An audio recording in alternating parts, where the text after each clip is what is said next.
45,000 నేను ఇవ్వాలా అన్నాడు అతను. నువ్వు ఇక్కడి నుంచి వెళ్ళిపోతానంటే మేమే నీకు వెంటనే 10 రూపాయలు ఇస్తాం అంది హాస. 10 రూపాయలా? ఎందుకు? మా కాలేజీ ద్వారా నాకు నువ్వు ఇచ్చిన డబ్బులు వెనక్కి తీసుకోవు. దేవేంద్ర ఆశ్చర్యంగా, వాడికి నేను డబ్బిచ్చినట్లు మీకెలా తెలుసు అన్నాడు. ఏ రోజున మేము ఎక్కడ కబుర్లాడుకుంటామో వాడికి ఒక్కడికే తెలుస్తుంది. రోడ్డు సైడ్ రోమియోలతో కాసేపు సరదాగా వినోదించడానికి వాడు మేము చేసుకున్న ఏర్పాటిది అంది హాస. దేవేంద్ర తెల్లబోయాడు. హాస లేచి నిలబడి, ఈ రోజుకి వినోదం చాలు అంది. ఆడపిల్లలంతా అక్కడి నుంచి వెళ్ళిపోయారు. దేవేంద్ర మాత్రం అక్కడే చతికిలబడిపోయాడు నీరసంగా. కాసేపటికి నీ 2 చీకటి మారింది. దేవేంద్ర ఇంకా అక్కడే ఉన్నాడు. తన ప్రయత్నం పూర్తిగా విఫలమవుతుందని అతడు ఊహించలేదు. అమ్మాయిలు తెలివి తనను మించిపోయింది. వయసు పొగరులో కన్ను మిన్ను కానుకుండా ఉన్నారు వాళ్ళు. తను ఇప్పుడేం చేయాలి ఆలోచిస్తున్నాడు దేవేంద్ర. అతడి బుర్ర శూన్యం.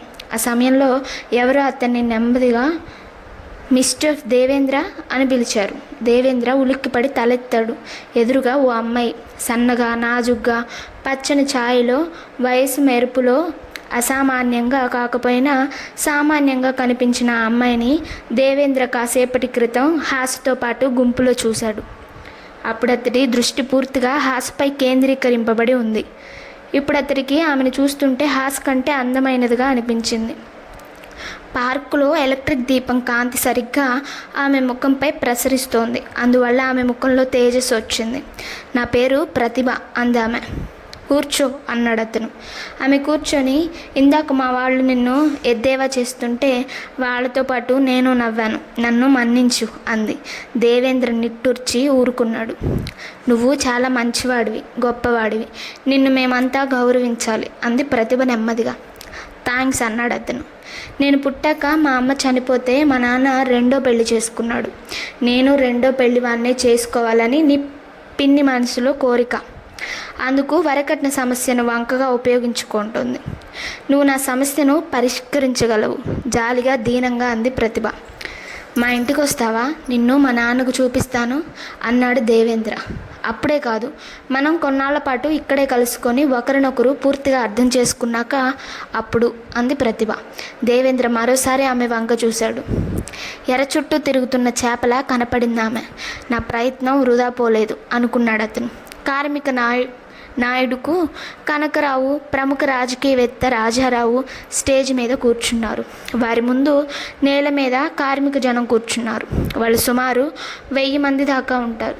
రాజారావు కార్మికులకు ప్రభుత్వం చేస్తున్న అన్యాయాలన్నీ వివరించి వాటిని ఎలా ప్రతిఘటించాలో ఆవేశంగా చెబుతున్నాడు. ఆయన చెప్పే ప్రతి మాటకు జనం చప్పట్లు కొడుతున్నారు. ఆయన ఉపన్యాసం అయ్యాకే కనకారావు రాజారావును మెచ్చుకొని, వచ్చే ఎన్నికల్లో మనం ఈయనకే ఓటు ఇవ్వాలి, అప్పుడే మన బ్రతుకులు బాగుపడతాయి అంటూ ఆవేశంతో రాజారావుకు అనుకూలంగాను ప్రభుత్వానికి ప్రతికూలంగాను కొన్ని నినాదాలు చెప్పి వాళ్ళ చేత అనిపించాడు. నినాదాలు మారుమోగుతున్న సమయంలో గౌతమ్ అక్కడికి వచ్చి సంగతేమిటో తెలుసుకున్నాడు. అప్పుడు అతడు ఇక్కడ కలిగిన ఆశ్చర్యం అంతా ఇంత కాదు. నెల క్రితం వరకు రాజారావు ప్రభుత్వంలో కార్మిక మంత్రిగా ఉన్నాడు. ఇప్పుడు కార్మికులకు జరిగిన అన్యాయాలన్నీ అతడి హయాంలో జరిగినవే. ఆ తర్వాత ముఖ్యమంత్రితో పేచి వచ్చి పార్టీలోంచి బయటకు వచ్చేశాడు. గౌతమ్ ఆవేశంగా వేదికను సమీపించాడు. అప్పటికి రాజారావు, కనకారావు వేదిక దిగుతున్నారు. గౌతమ్ వాళ్ళని సమీపించి, అయ్యా, నాదో చిన్న అనుమానం, వింటారా అన్నాడు. రాజారావు ఆగి అన్నాడు. గౌతమ్ అతడికి తన సందేహం చెప్పాడు. రాజారావు చిన్నగా నవ్వి, మన దేశంలో ఎన్ని పార్టీలు అయితే ఉన్నాయో అందరే మనుషులు ఉన్నారు, వాళ్ళే దేశాన్ని ఏలుతున్నారు అన్నాడు. నాకు అర్థం కాలేదు అన్నాడు గౌతమ్. మన దేశంలో ఒక జాతీయ పార్టీ ఉంది. ఆ పార్టీలో ఎందరు నాయకులున్నా మనిషి ఒక్కడే, ఆయనే మన ప్రధానమంత్రి. అలాగే కొన్ని ప్రాంతీయ పార్టీలు ఉన్నాయి.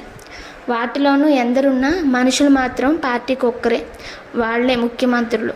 నేను కార్మిక మంత్రిగా ఏదో చేశానని నువ్వు అంటున్నావు. ఏమీ చేయడానికి వీలు లేకుండా ఉందని కదా నేను పార్టీలోంచి బయటకు వచ్చేసాను. నేను కార్మిక మంత్రిగా ఉండగా ఏ కాగితాల మీద సంతకాలు పెట్టానో పార్టీలోంచి బయటకు వచ్చాకే తెలుసుకుంటున్నాను అన్నాడు రాజారావు. ఇలాంటి మనిషి ఇంకో పార్టీలో చేరితే మాత్రం రాజారావు నవ్వి, నాకు ఓటు వేయమంటున్నావా? మా పార్టీకి వేయమంటున్నాను అన్నాడు. అట్టడుగు మనిషికి మరో విధంగా సాయపడాలని తోచింది గౌతమ్కి. అతడు దోపిడీకి గురవుతున్న కార్మిక వర్గంలో చైతన్యం కల్పించాలనుకున్నాడు. అందుకోసం తనకు తెలిసిన కార్మికులు కొందరిని ప్రోత్సహించాడు. మా నాయకుడిని అడిగి చెబుతాం అన్నారు వాళ్ళు. ఆ తర్వాత 10 రోజులు అక్కడిని పిలిచి, మీరు చెప్పింది అన్యాయం కాదట, మా నాయకులు చెప్పారు అన్నారు వాళ్ళు. కంటికి కనిపించే అన్యాయాన్ని అన్యాయం కాదనే వాళ్ళే నాయకులు అన్నాడు గౌతమ్ ఆవేశంగా. ఏమో, వాళ్ళు న్యాయం అన్నదే మేము న్యాయం అనాలి, వాళ్ళు అన్యాయం కాదన్నది మేము కాదనాలి, లేదంటే మా బ్రతుకులు అన్యాయమైపోతాయి. గౌతమ్ చిరాగ్గా, ముందు మీ నాయకుల్ని సరిదిద్దండి, లేకుంటే మీది ఎప్పటికీ బానిస బ్రతుకైపోతుంది అన్నాడు. ఒకప్పుడు యాజమాన్యాన్ని ఎదిరించాలని తేజ్ యూనివర్సిటీ స్థాపించాం. అందువల్ల మామూలు కార్మికుడికి యజమానులు ఇద్దరయ్యారు. యాజమాన్యంతో పాటు ట్రేడ్ యూనియన్ నాయకులు కూడా మిమ్మల్ని శాసిస్తున్నారు అన్నాడు కార్మికుడు. దీన్ని మీరు ఎదురిస్తానంటే నేను మీకు సహాయపడలేను అన్నాడు గౌతమ్ ఆవేశంగా. వద్దు, ఇప్పటికే 2 యాజమాన్యులయ్యారు, 3వ యాజమాన్యాన్ని భరించలేం అన్నాడు కార్మికుడు. సామాన్యుడు అంతులేని దోపిడీకి గురవుతున్నాడని గౌతమ్కి అర్థమైంది. కానీ ఈ దోపిడీని ఆపేదెలా? వెంకటరత్నంతో మాట్లాడితే, అసలు ఈ సామాన్యుడు ఎవరు నాయనా? వాడు ఎక్కడుంటాడో చెప్పు అన్నాడు. సామాన్యుడు అంటే ఉదాహరణకి రిక్షావాడిని చూసుకుందాం. రిక్షావాడ మొన్న ఓ పెళ్ళికి వెడితే అర్జెంటుగా రిక్షా కావాల్సి వచ్చింది. ఒకటే రిక్షా ఉంది. 2 రూపాయల దూరానికి 20 అడిగాడు. తప్పుతుందా? అవసరం, ఇచ్చుకున్నాం. అయితే ఏమంటారు? ఈ ప్రపంచంలో సామాన్యుడు అసామాన్యుడు అంటూ ఎవరూ లేరు. అవకాశం వచ్చినప్పుడల్లా ప్రతి ఒక్కడు దోపిడీదారుడే. గౌతమ్ ఏదో అనబోయి ఊరుకున్నాడు. లోతుగా ఆలోచించిన కొద్దీ వెంకటరత్నం మాటల్లో నిజముందనిపించసాగింది అతడికి. అసంతృప్తి, అసహనం గౌతమ్కి వేధిస్తున్నాయి. అతడికి తెలుసు తనలో స్వార్థం తక్కువని. అతడికి తెలుసు తనలో చిత్తశుద్ధి ఉన్నదని. అతడికి తెలుసు తను సమర్థుడినని. కావాల్సిందల్లా ఒకటే లక్ష్యం. ఏమిటా లక్ష్యం?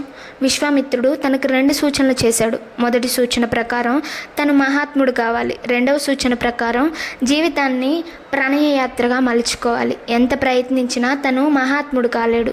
ఎందుకంటే మహాత్ములు ఫలితాలను ఆశించరు. విఘ్న విహనమాన్యాలై ధృత్యున్నోత్సాహులై ముందడుగు వేస్తారు. తామెవరికి సహాయపడాలనుకుంటున్నారో వారు తమ సాయాన్ని పేక్షిస్తున్నారా అని ఆలోచించరు. తన సాయం పొందేవాళ్లే అవమానించినా చలించరు. కానీ తనలా కాదు.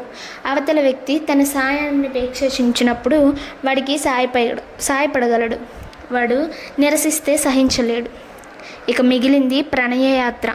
ఎందుకో అతడికి ప్రణయం అంటే భయంగా ఉంది. ఆడది స్వార్థంతో మగాన్ని నీచుణ్ణి చేస్తుందన్న అభిప్రాయం అతడిలో బలంగా ఉంది.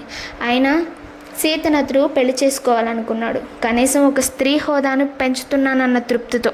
సీత అతడి హోదాను అవహేళనపరిచింది, అతన్ని నిరసించింది. మరో స్త్రీని ఎన్నుకుంటాకతడు భయపడుతున్నాడు. విశ్వామిత్రుడిచ్చిన గుళిక అతడి వద్ద ఇంకా నిష్ప్రయోజనంగా అలాగే పడి ఉంది. అతడు తాను తరచుగా వెడుతూ ఉండే మైదానానికి మళ్ళీ వెళ్ళి చూశాడు. విశ్వామిత్రుడు కానీ భగవంతుడు కానీ అతడికి దర్శనం ఇవ్వలేదు. ఈ జీవితం నిష్ప్రయోజనం, నేనెందుకు పనికిరాను అనుకున్నాడు అతను. సందిగ్ధావస్థలో పడి చివరికో రోజున ఎలుకల మందు కొన్నాడు అతడు. ఆ రాత్రి భోజనంలో మందును కలిపాడు. భోంచేశాడు, నిద్రపోయాడు. అతడిలో ఇప్పుడు చచ్చిపోతానన్న భయం లేదు. మోక్షగామిలా నిర్వికారంగా ఉన్నాడు అతడు. మంచం మీద పడుకొని కళ్ళు మూసుకున్నాడు. అది శాశ్వత నిద్ర కాబోతుందని అతడికి ఎంతో తృప్తిగా ఉంది. రాజేంద్ర పుస్తకం తెరిచి రవీంద్రకు అందించాడు. మగాడు కాని వాణ్ణి మాత్రమే ఆడది పరిహిస్తుంది, మగాడైతే ఆమె వాణ్ణి పరిగ్రహిస్తుంది అని చదివి పుస్తకం మూశాడు రవీంద్ర. నీ మగతనం నా దగ్గర కాదు, ఆమె దగ్గర రుజువు చేసుకో అన్నాడు దేవేంద్ర. కొందరి మగతనానికి భుజువులక్కర్లేదు అన్నాడు రవీంద్ర. మన తెలివితేటలు మన మీదే చూపించుకుంటూ కూర్చుంటే శత్రువులకవి మిగలకుండా పోతాయి అన్నాడు చిరాగ్గా. పరిహసిందని కోపం వచ్చినా అంత అందమైన ఆడపిల్లని శత్రువు అనడం నాకు నచ్చదు అన్నాడు దేవేంద్ర. రవీంద్ర నవ్వి, ఆడపిల్లనైనా ఆ భగవంతుడినైనా తొందరగా కోరుకోవాలంటే శత్రుత్వమే సరైన మార్గమని ఆనాడు జై విజయులు రుజువు చేశారు అన్నాడు. అయితే ఇప్పుడేం చేద్దాం అన్నాడు రాజేంద్ర. ఇప్పుడు చేప ఎర చుట్టూ తిరుగుతోంది. ఆ చేపను పట్టి ఎక్వారియంలో పెట్టి మిగతా చేపలకు ఎరగా వేద్దాం. ఎలా? ముందుగా మన దేవేంద్ర ఆమెని పెళ్లి చేసుకుంటాడు. నేను ప్రతిభను పెళ్లి చేసుకోను అన్నాడు దేవేంద్ర. ఎందుకని? నా కళ్ళు హాసను చూశాయి. నువ్వు ప్రతిభను కళ్ళతో కాదు మనసుతో చూడు. నా మనసు హాసను కోరుతోంది. రవీంద్ర చిరాగ్గా, నీ మనసు ప్రతిభను వద్దంటోందా అన్నాడు. దేవేంద్ర మాట్లాడలేదు. ప్రతిభ గులాబీ వంటిది. ఆమెను నలిపి అత్తరు తయారు చేసి దాన్ని ఒంటికి పూసుకొని హాస వద్దకు వెడితే దేవేంద్ర మాట్లాడలేదు. ప్రశ్నార్థకంగా రవీంద్ర వంక చూశాడు. నీవు కారణ జన్ముడివి. ఒక్క హాస కోసమే నువ్వు పుట్టలేదు. వరుసగా ఎందరో కన్న పిల్లలు నీ పరమవుతారు. అందుకోసం ముందు ఒక్కసారి ప్రతిభను పెళ్లి చేసుకో. నీ ప్లాన్ ఏదో సరిగ్గా చెప్పాడు. నా ప్లాన్లో ఏడవడానికి ఏమీ లేదు. అంత నవ్వులు పువ్వులే. ఇది ఉపోద్ఘాతంగా ప్రారంభించి రవీంద్ర తన మిత్రులకు పథకాన్ని వివరించాడు. పువ్వులకు నవ్వులకు భయంకరంగా తోచే ఆ పథకం ఆ గదిలో మెరుగులు దిద్దుకుంటుంది. పార్కుకి అందాన్ని ఇస్తున్నారు ఆడపిల్లలు. వారి మాటలు ప్రకృతికి సంగీతాన్ని వినిపిస్తున్నాయి. అందరూ జోక్స్ చెప్తున్నారు. విని నవ్వుకున్నారు. ఉన్నట్లుండి మనం ఎప్పుడు ఇలాగే నవ్వుతూ ఉండగలమంటారా అంది ప్రతిభ. నీకు ఆ అనుమానం ఎందుకు వచ్చింది అంది లలిత. ఎప్పుడు నవ్వు అంది మాలతి. ఏమిటా రహస్యం అని అడిగింది ప్రతిభ. చాలా సింపుల్, ఎప్పుడూ నవ్వుతుండడమే అంది హాస. అదంత సులభం కాదు. ఎందుకు సులభం కాదు? జీవితంలో ప్రతిదీ తేలికగా తీసుకుంటే ప్రతిదానికి నవ్వుకోవచ్చు. ప్రతిభ నవ్వి, నువ్వు పరీక్ష ఫెయిల్ అయ్యావనుకో ఏం చేస్తావు అంది. కొందరు పరీక్ష పాస్ అయితే జోక్, నేను ఫెయిల్ అయితే జోక్. ఏం చేస్తావో చెప్పు. అంతా ఏడుస్తూ చేసేది నేను నవ్వుతూ చేస్తాను. ఉన్నట్లుండి యాక్సిడెంట్లో నీ కాలు ఒకటి పోయిందనుకో, అంతా ఏడుస్తూ కుంటితే నేను నవ్వుతూ కుంటుతాను. ఒకవేళ నీకు బ్లడ్ క్యాన్సర్ అని రేపే తెలిసిందనుకో అంది ప్రతిభ. అంతా ఏడుస్తూ చేస్తారు, నేను నవ్వుతూ చేస్తాను తడుముకోకుండా అంది హాస. సుగుణ తెల్లబోయి వింటేనే నా ఒళ్ళు జలధరించింది. ఎంత తేలిగ్గా అనేసావే అంది. అంటుందిలే ఊహ అని తెలుసు కాబట్టి అంది ప్రతిభ. ఊహ సంగతి అలాగుంచు. నీ కష్టాలు కానీ జబ్బులు కానీ చావు కానీ రాబోతుంటే ఏడ్చి ఏం చేస్తావు? వాటిని తగ్గించుకోగలవా అంది హాస. తగ్గించుకోలేమని కష్టాల్లో నవ్వగలమా? హాస నవ్వింది. ఊళ్ళో మనిషి పోయాడు. వాళ్ళ ఇంట్లో అంతా ఏడుస్తున్నారు. ఆ సమయంలో మీ ఇంట్లో పెళ్లి జరుగుతుంది. పెళ్లి కొడుకు పెళ్లి కూతురు తలంబ్రాలు పోటాపోటీగా పడి పోసుకుంటున్నారు. అప్పుడు నువ్వు ఏడుస్తావా నవ్వుతావా? నువ్వేం చేస్తావో చెప్పు. ఇంట్లో సంతోషం ఉంటే ఎదురింట్లో కష్టాన్ని గుర్తు చేసుకొని ఏడ్చేవాడు ఎప్పుడూ ఏడుస్తూనే ఉంటాడు. చుట్టుపక్కల ఎలాగున్నా తన ఇంట్లో సంతోషానికి మాత్రమే రియాక్ట్ అయ్యేవాడు స్వార్థపరుడు. స్వార్థాన్ని బట్టి వాడు నవ్వడమో ఏడవడమో చేస్తుంటాడు. నేనైతే మా ఇంట్లో సంతోషం ఉంటే అందుకు నవ్వుతాను. మా ఇంట్లో దుఃఖం ఉంటే ఎదురింట్లో సంతోషానికి నవ్వుతాను. ఎదురింట్లోనూ సంతోషం లేకపోతే ఎక్కడ సంతోషం ఉంటే అక్కడికి వెతుక్కుంటూ వెడతాను. మన దుఃఖానికి మనం లొంగిపోకపోతే నవ్వడానికి మన చుట్టూ బోలెడంత సంతోషం ఉంది. మాలతి ఆశ్చర్యంగా, నువ్వు చెప్పేది వినడానికి చాలా బాగుంది, కానీ ఆచరణలో సాధ్యమేనంటావా అంది. నాకు 8 ఏళ్ళప్పుడు మా ఎదురింట్లో అబ్బాయి పరీక్ష పోయింది. మా పక్కింటి అబ్బాయికి ఫస్ట్ క్లాస్ వచ్చింది. అతడు మా పక్కింటి అబ్బాయిని మెచ్చుకొని సంతోషించాడు. వాళ్ళ అమ్మ తిట్టింది సిగ్గులేదు అని. దానికి అతడు ఏమన్నాడో తెలుసా? నాకు సిగ్గుంది కానీ అందుకు ఫెయిల్ అవ్వలేదు. తెలివి చాలక ఫెయిల్ అయ్యాను. నేను ఫెయిల్ అయ్యానని ఏడుస్తూ కూర్చుంటే పరీక్ష పాస్ కాను. మనిషి ఆరోగ్యంగా ఉండాలంటే ఎప్పుడూ సంతోషంగా ఉండాలి. నా పరీక్ష పోతే పోయింది, నా స్నేహితుడికి ఫస్ట్ క్లాస్ వచ్చింది, అందుకు సంతోషించని అని వాళ్ళమ్మ అందరికీ ఆ మాటలు చెప్పుకొని బాధపడేది. తర్వాత సంవత్సరం ఆ కుర్రాడు కష్టపడి చదివి ఫస్ట్ క్లాస్ తెచ్చుకున్నాడు. అంతా చిత్రంగా ఉంది. ఎప్పుడు నవ్వుతూ ఉండాలనుకుంటే మనిషి స్వార్థం నుంచి బయటపడగలుగుతాడు అంది హాస. మన నవ్వుల రానికి ఎలాంటి మొగుడు వస్తాడో అంది ప్రతిభ. ఇప్పుడు నా మొగుడి ప్రసక్తి ఎందుకు? మున్ముందు నీ జీవితమైనా నా జీవితమైనా ఆధారపడి ఉన్నది మొగుడు మీదే కదా. మన ఆడపిల్లలమని మర్చిపోకూడదు. ఇదంతా ఎందుకు చెబుతున్నావు? ఆ రోజు దేవేంద్రుని మీరంతా అలా నిరసించడం నాకు నచ్చలేదు. దేవేంద్ర ఎవరు అంది హాస. ప్రతిభ మిగతా స్నేహితురాండ్ల వంక చూసింది. మాలతి, సుగుణ, లలిత, కోమలి, వందన అందరూ బ్లాంక్ ఫేసెస్ పెట్టారు. అరే దేవేంద్ర మీకెవరికి గుర్తులేడా అంటూ ప్రతిభ వారం రోజుల క్రితం జరిగిన సంఘటన గుర్తు చేసింది. అది గుర్తు చేసుకొని అంతా నవ్వుకున్నారు. అవును అతడి పేరు దేవేంద్ర అంది వందన. అవును మా అందరికీ గుర్తులేని దేవేంద్ర నీకెలా గుర్తున్నాడు అంది హాస. జోక్స్ మర్చిపోయి జీవితం గురించి ఆలోచించండి. మనలాంటి మధ్యతరగతి ఆడపిల్లలకు దేవేంద్ర ఒక ఆశాకిరణం. అబ్బా వ్యవహారం చాలా దూరం వెళ్ళిందే. అతడు ఆశాకిరణం అని నీకెలా తెలుసు? నువ్వే చెప్పావుగా నవ్వడం కోసం మనిషి స్వార్థాన్ని మర్చిపోవాలని. నేను క్షణికానందం కోసం ఓ మంచి మనిషిని ఎగతాళి చేసి మర్చిపోలేను. 10 మంది జీవితాల్లో నవ్వులు నింపగల మనిషిని ప్రోత్సహించడానికి కాసేపు స్వార్థాన్ని వెనక్కు నెట్టాను. వ్యవహారం కాస్త దూరం వెడితే తప్ప అసలు విషయం తెలియదని గ్రహించాను. అతడితో పరిచయం పెంచుకున్నాను. దేవేంద్ర సామాన్యుడు కాడు. వరకట్నం లేకుండా పెళ్లి చేసుకునే కుర్రాళ్ళందరినీ ఒకచోట పోగు చేస్తున్నాడు. అతడు స్థాపించబోయే సంస్థకు మనబోటి వాళ్ళు ప్రోత్సాహం ఇవ్వాలి. అతన్ని మనమే నీరసపరిస్తే అది స్త్రీ జాతికే అనర్థం. హియర్ హియర్ అంది కోమల. అంతా చప్పట్లు కొట్టారు. అవును తన సంస్థ గురించి అతడు ఆడపిల్లలకే వచ్చి చెబుతాడే, ఏం పేపర్లోనో వేయించవచ్చుగా అంది హాస. అది జరుగుతోంది. ప్రతిభ నా మాట విను. ఆ దేవేంద్రుని చూస్తే నాకు సదభిప్రాయం కలగలేదు. అతన్ని నువ్వు నమ్మకు అంది హాస. అతన్ని నమ్మి నేను చెడిపోయాననుకో నీకేం నష్టం? అప్పుడు నువ్వు నన్ను చూసి నవ్వగలవుగా అంది ప్రతిభ. హాస మాట్లాడలేదు. కానీ కోమలి మాత్రం అనవసరపు వాదులాట మనకెందుకు కానీ సరదాగా మనం ఓ మగాడిని మోసం చేస్తే ఎలాగుంటుంది అని నాకు ఇప్పుడే ఐడియా వచ్చింది అంది. మోసం ఎందుకు అంది హాస. మనం ఇప్పుడు BA ఫైనల్ ఇయర్లో ఉన్నాం. ఇప్పటికే ఇళ్ళలో పెళ్లి ప్రయత్నాల హడావుడి పెరిగిపోతుంది. మనని ఇంకెలాగూ పైకి చదవనివ్వరు. పైగా చెప్పుకున్నా చెప్పుకోకపోయినా మనందరికీ మగాళ్ళంటే కొంత అసూయ, కొంత ద్వేషం ఉన్నాయి. చరిత్ర నిండా మగాళ్ళు ఆడపిల్లల్ని మోసం చేసిన కథలే ఉన్నాయి.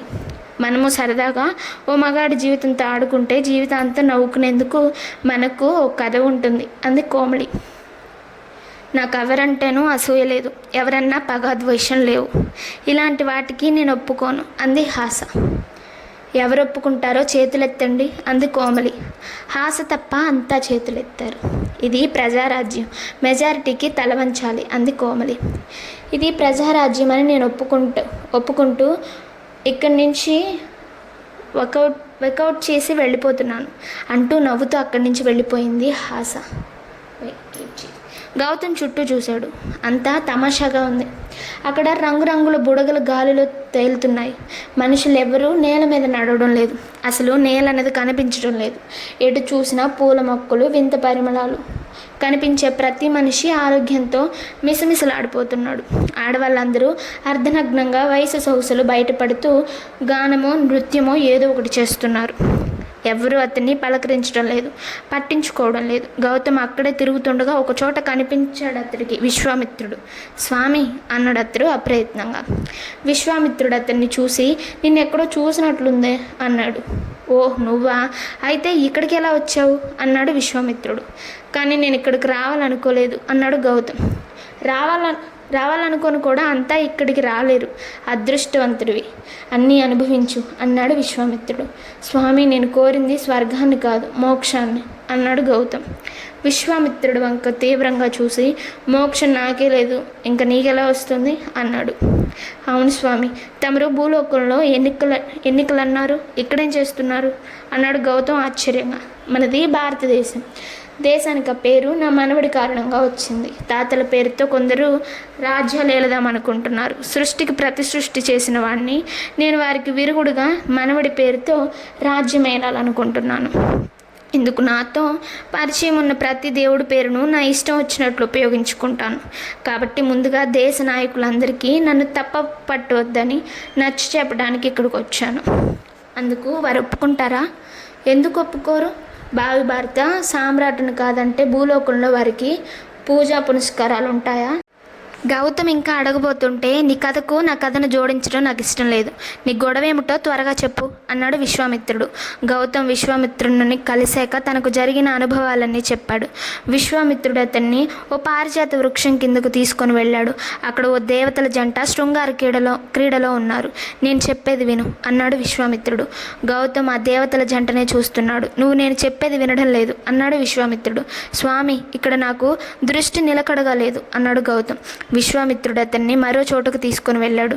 అక్కడ రతీదేవి కొన్ని జంటలకు వాత్సాయన కామసూత్రాలను సోదాహరణంగా వివరిస్తుంది. ఎటు చూసినా శృంగారమే, మరేమీ లేదా ఇక్కడ అన్నాడు గౌతమ్. శృంగారం స్వర్గంలో లేదు, నీ మనసులో ఉంది.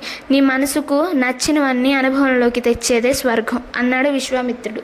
అంటే స్వర్గానికి వచ్చిన రసిపాపి శృంగారపు లోతులు తెలుసుకుంటాడు. వేదాంత సారాన్ని తెలుసుకుంటాడు. నీలో శృంగార వాంఛ ఉంది. అవి తీరేదాకా నీవు మహాత్ముడు కాలేవు. నాకు మహాత్ముడు కావాలని లేదు. అప్పుడు విశ్వామిత్రుడు అతనికి జ్ఞానబోధ చేశాడు. నాశనం లేని ఆత్మశక్తికి మానవ శరీరాన్ని ధరింపజేస్తే మనిషి అవుతాడు. ఆ మనిషి తన బుద్ధిని ఉపయోగిస్తూనే శరీర అవసరాలన్నీ తీర్చుకోవాలి. లేకుంటే శరీరం మనిషికి స్థిమితం లేకుండా చేసి బుద్ధిని పెడదారులు పట్టిస్తుంది. కామిగాక మోక్షగామి కావడం అన్నది మనిషి విషయంలో అక్షరాల నిజం. అయితే నేనేం చేయాలి? భూలోకానికి తిరిగి వెళ్ళి పెళ్లి చేసుకో. కానీ నేను చచ్చిపోయానుగా, నువ్వెలా చేస్తావు? నీ వల్ల భూలోకానికి ఎంతో మేలు జరగాల్సింది. కానీ నేను ఎలుకల మందు తిన్నాను. బెర్రివాడ, నువ్వు ఎలుకల మందు అనుకున్నది మైదా పిండి అడిగిన ఓ మందభాగ్యుడికి ఎలుకల మందు వెళ్ళింది. కిరాణా కొట్లో మీ ఇద్దరి ఐటమ్స్ తారుమారయ్యాయి. చావన్నది నీ కోరికను బట్టి రాదు, అది నీకు రాసి పెట్టుండాలి.